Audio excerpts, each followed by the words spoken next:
காங்கிரஸ் சார்பில் போட்டியிட்ட மீனாட்சி நடராஜனின் ராஜ்யசபா வேட்புமனு ரத்து செய்யப்பட்டது சட்டவிரோதமானது மற்றும் ஜனநாயகத்திற்கு எதிரானது என்று அகில இந்திய காங்கிரஸ் தலைவர் மல்லிகார்ஜுன கார்கே தெரிவித்துள்ளார்.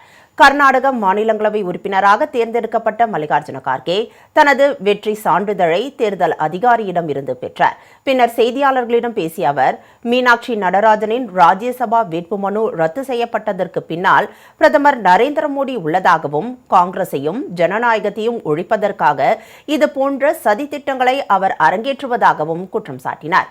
மோடி அரசு RSS முகவர்களை உயர் பதவிகளில் அமர வைத்து விதிகளை மீறி தன்னிச்சையாக செயல்பட அனுமதிப்பதாக கார்கே தெரிவித்தார்.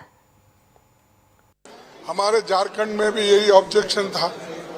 एक तरफ आप मध्य प्रदेश में एक निर्णय लेते हो, दूसरे तरफ झारखंड में एक निर्णय लेते हो, तो इसीलिए हम ये चाहते हैं कि रूल्स के मुताबिक आप चलिए, कॉन्स्टिट्यूशन को भी आप धक्का मत दीजिए।